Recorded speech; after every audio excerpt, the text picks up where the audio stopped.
Hey guys, and welcome to BeardYGO. So today we're just going to be covering a couple of different things, and yeah, so I am away for the week, and I'll only be back again in May. So by the time you guys see this video, then I will be on holiday, chilling at the beach. So that'll be great.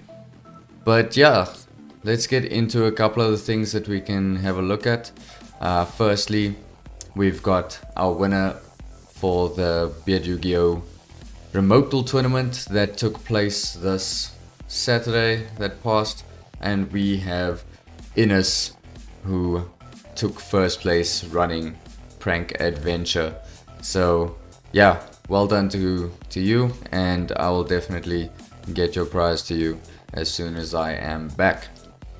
Right, then we can head over straight to some new cards. Right, so first things first, we've got a couple of the last cards from Power of the Elements, and so we're gonna have a look at also the Earth Channeler first. This card is pretty decent, and yeah, so it's just another extension of the Charmer support, but this is also generic Earth support since it's the Earth Charmer. So this one's also, yeah, if you're from a different country. Also the Earth Channeler, level 5 Earth Spellcaster, 1850 attack and 15 defense. So it's always treated as a Charmer card, and it's hard once per turn on both effects. So first effect, if you discard, or if you can discard this card and another Earth monster, to add an Earth monster with 1850 or less attack and the same original type as either of the discarded monsters from the deck to the hand. You can't activate monster effects for the rest of the turn except Earth monsters. And then second effect, when an Earth monster you control is destroyed by battle while this is in your hand, you can just special summon it. So really interesting. I saw a couple of things. Being a trap tricks lover myself, I saw that you can just discard this and any of your insect trap tricks to then search max C. So there's going to be a whole lot of things that's going to be very interesting if we ever get max C back, because now you've got a very generic searcher for it as well, beyond stuff like Witch or Sandgam. So yeah, very interesting. And yeah, let's have a look at some of the other stuff. So this is the remainder cards. I'm obviously going to leave the last stuff, which I prefer, for the end. And so we have got Flame Buddy Urka the Fire Beast Tamer, level 4 Fire Warrior, 15 and 200. So it's a rekindling target, which is really cool. So if it's normal or special summoned, you can target a face-up monster in either player spell trap zone, special summon it to your field, and you can target another face-up monster you control, equipped it as an equipped spell that gives it a boost of 500 attack. So that's interesting. Then we got Proper Gandake, which is an Earth Psychic, and this is actually a very interesting one that I read as well, which is once per turn you can declare an original type between beast, insect, plant or rock, and then this card becomes the declared type. So but you need to declare one of those 4, but also you've got to already control one of those 4 in order to declare that. So very nifty, but like also very situational. So if you control this card that's changed the type by its first effect, then you can apply the following effects, which is face-up monsters become the same type as this card. So essentially it turns into a Gozen. And then monsters on the field of the same type as this card can't be targeted by the effects of monsters your opponent controls of the same type. So essentially it gives your deck a protection against your opponent. So you Gozen them and you protect them. Or not Gozen, it's Rivalry of Warlords. Yeah, so very interesting. Then we have this little guy over here, which is essentially new Splight support, Melfi support, frog support, whatever you want, level 2 support. So this is Hidden Jewel of the Hydrosphere Catron. So level 2 water rock. Hard on spin on both effects as well. So you can discard this card, and then during the main phase you can normal summon an earth or a water monster in addition to your normal summoner set. So that is really cool. And then if you control an earth and a water while this is in your grave, you can just special summon it but banish it when it leaves the field. So that doesn't really matter if you're going to use it for exceeding, because then it just hits grave again, and that'll be pretty nice to use it in the next turn again. So then we have got Evil Awakening Master Nightmelt. So you can tribute a monster, special summon a monster with a different original name but the same original type, attribute, attack, defense level from your deck. Or if you tributed a monster that was summoned from the extra deck, you can just summon a monster from the extra deck instead that meet those requirements. So this is also a very, very interesting one. Funny enough that it's a psychic. So yeah, there's not really much psychic vibes that can actually be great with this card. So yeah, okay, let's have a look at the next one. This one is actually really awesome. Subspecies King Azuro.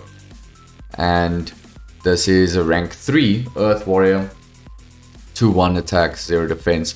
But you need 3 or more level 3s to bring him out. So hard ones turn on the third effect, and while this card has any number of materials, it can attack up to that many times during each battle phase. So that's pretty cool. And then if it battles at the start of the damage step, it gains 200 attack. Now that's a permanent gain. So the more materials you've got in it, the more times it can attack. Just with this card with 3 materials, if you are going to then attack 3 times, let's say into monsters with 0 attack, for example, for max damage, you're dealing like 7,800 damage, which is really cool. And then the third effect is when another monster effect's activated, you can detach a material from this card and negate that activation, and if you do, destroy it. So what's cool about it is that it requires more materials, which is unfortunate, but it allows you to get like conductor vibes with multiple attacks, more like Chonbara as well, with the permanent gain attack. And on top of that, because you're using so many materials to break those boards, then you just go into a Zeus afterwards. So pretty easy for material Zeus after battling through 3 monsters. So that's really cool. And then we've got unlimited free radio jamming over here, which is a continuous spell during damage calc. If a monster battles while a monster with 1,000 or higher attack is on the field, the attack of every monster on the field become the same as the numerical value of their attack after losing 1,000 attack. For every 1,000 attack they have, the defense of each monster on the field becomes the same as the numerical value of their defense after losing 1,000 defense for every 1,000 defense they have. So bring out your calculators, guys. If this card is destroyed, the attack of each monster on the field becomes the same as the numerical value of their attack after losing 1,000 attack for every 1,000 attack they have. And defense of each monster on the field becomes the same as numerical value of their defense after losing 1,000 defense for every 1,000 defense they have until the end of the turn. So it's just horrible wording, so bad. But yeah, so essentially it's just a level attack and defense modulating card. So yeah, pretty funny to be honest. And then we got 2 more cards over here. So we got the first one, which is Separation from the Realm of the Living, or Oryx Sundered from Overroot. And this is the artwork of a card that we thought would be another Ghost Girl hand trap, and it turns out to just be a normal trap. So you can only activate 1 of this per turn, and you can target 2 cards in your opponent's position, 1 in their grave and 1 that they control, and then you send the card in the field to the grave and you reborn the card directly from their grave. So but the card they bring back from the grave has to be set. So yeah, very interesting. And then we've got Twin Dust Trunade, which is a bad card. You can only activate one card with this card's name per turn. Target any number of set cards in your spell and trap zones. Return this card and as many of those set cards as possible to your hand, and then set spell and traps in your hand equal to the number of cards you return. So essentially it could be cool where you can just constantly reuse this, because this always comes back to your hand as well. So you've always got a way to evade back row hate, but I don't really see it being played, to be honest. Maybe super heavy back row decks, but then again, you at the end of the day, you've gotten rid of your entire back row anyway. You shouldn't actually be lasting that turn then. So yeah, alright, then moving on to my favorite stuff, new Melfi support. Right, so we'll get to that one last because that one's just stupid. Right, so we're gonna have a look at Melfi staring contest. So yeah, continuous spell. You can only, it's a hard once per turn on the first effect, and you can reveal one beast monster in your hand, add a Melfi monster with a different name from your deck or grave to the hand, and if you do, place the revealed monster on the bottom of the deck. So if you draw into a Kalantosa or something like that, you know, then that's usually a brick in your hand. You don't want to see that. So just put it back in your deck and get any Melfi that you want. So yeah, really, really cool. If you're seeing doubles of Melfis, then you can just get different names as well. So it helps to unbrick. And it's every single turn that you can just do this. So if you draw into a Melfi you don't need for that turn, put it back, get another one.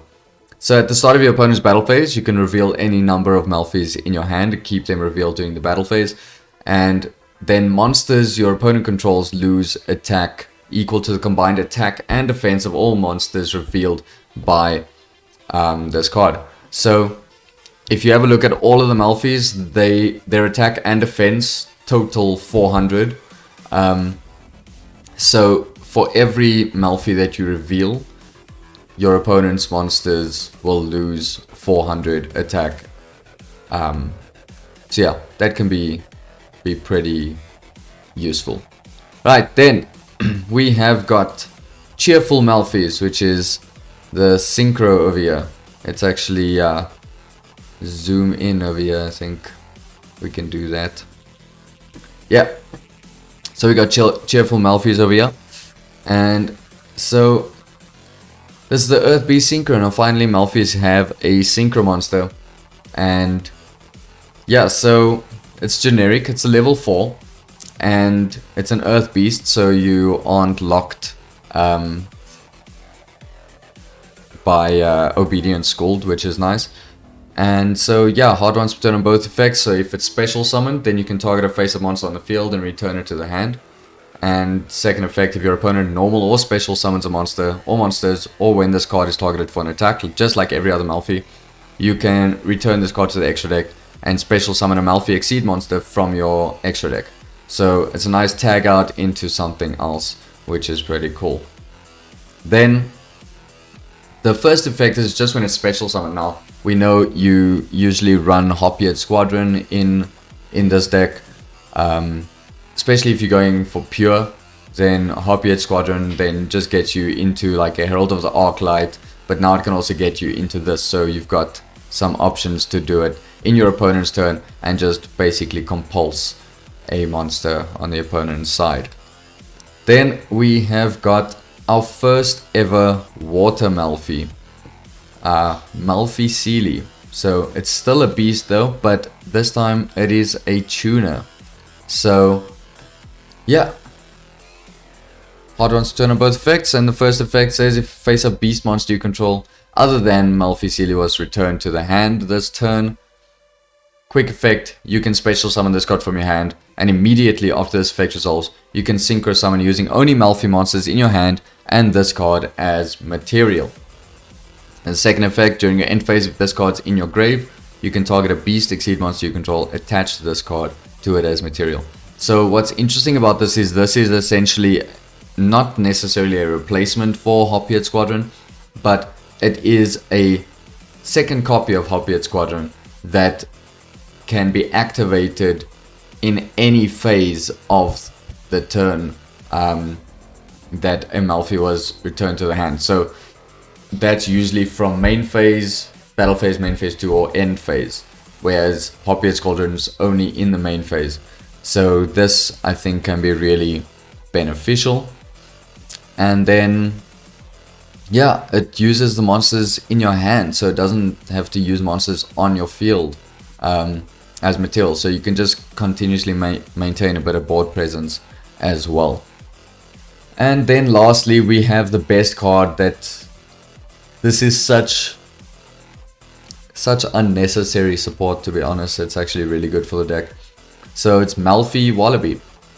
And so we've got the first effect, which is if your opponent normal or special summons a monster, or when this card is targeted for an attack, you can return this card to the hand and special summon 2 Melfi monsters with different names from each other from your deck, except Melfi Wallaby. So this gets you into your cat, this gets you into your dog.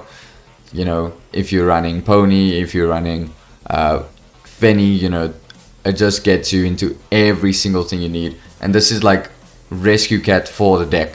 So now you essentially have a Rescue Cat that in the end phase can just special summon itself from the hand.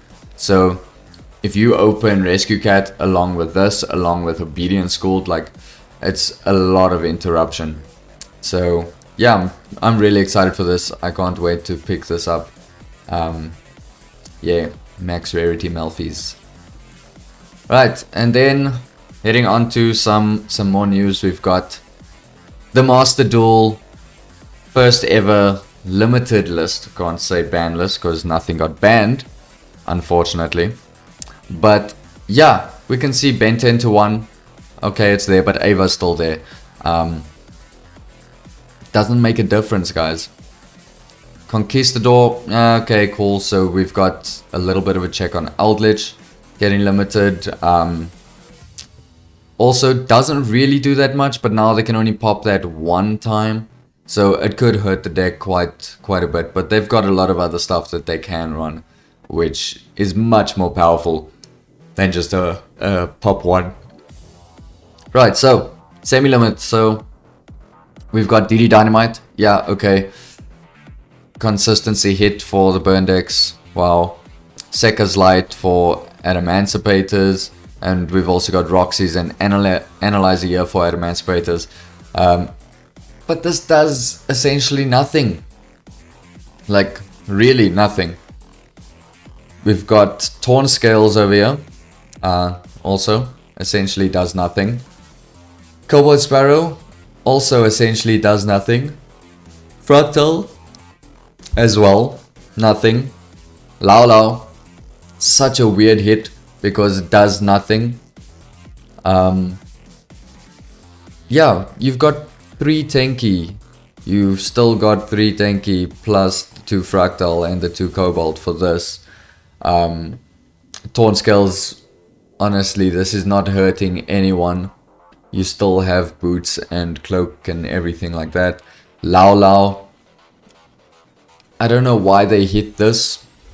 It's a Monster Reborn, sure, but it's so searchable, and the cards that are getting that consistency is still there. So, okay, cool, I've got one less name of a level 6 that can usually be a brick in my hand. Thanks, it's fine, I'll take that. You're actually boosting my consistency. And then we've got Fusion Destiny, and this going to 2 is actually the only interesting one, because that means we will most likely get Destroy Phoenix Enforcer in the next set that's going to be coming out for Master Duel. And I really hope that it does, because we do need a bit of a shake-up in Master Duel itself. And then lastly, we don't even have to talk about this guy. I mean, come on. His effect has been ruined. Such a sad thing. Right, so besides that, now we just come on to the last thing, which is the state championships, previously the national championships for South Africa. So we've got a bit of news from two of our YouTubers, Moonsong and Future Night, with regards to the events that'll be happening this year for South Africa, which means instead of us having one national championship, we'll be having two state championships, as they are calling it now, which is essentially nationals, but they're dividing the country into two, basically. And to be honest, yeah, okay, cool, it's a change. Maybe it's because of the pandemic and everything, where, you know, you don't really want a lot of travel up and down, and, you know, but I personally think that this is a mistake. The whole point of nationals is to come together with people from all around the country, and that's the beauty of it, to see those people once a year or whenever you go and visit to different provinces and everything, that, you know, you start to build friendships with people that's not necessarily you know, always around you in your locals or your regionals. So essentially what they've done now is they've just made two big regionals, one for Gauteng, one for Cape Town, and then Durban has to decide which one they're gonna go to because they're being neglected. So yeah, that's the unfortunate thing. Let me know what you guys think about this. I would prefer that we have one national championship where we can all get together and experience that awesome big event, you know. Sometimes you just want to see some newer faces and not constantly go to top tier events where you're still seeing the same people that you're playing at various locals. So yeah, let me know what you guys think, and I will see you guys next week, Monday. Then I'll be back and I will announce the next tournament, I guess. That's about it. Alright, see you guys in the next one. Have a good one. As always, cheers.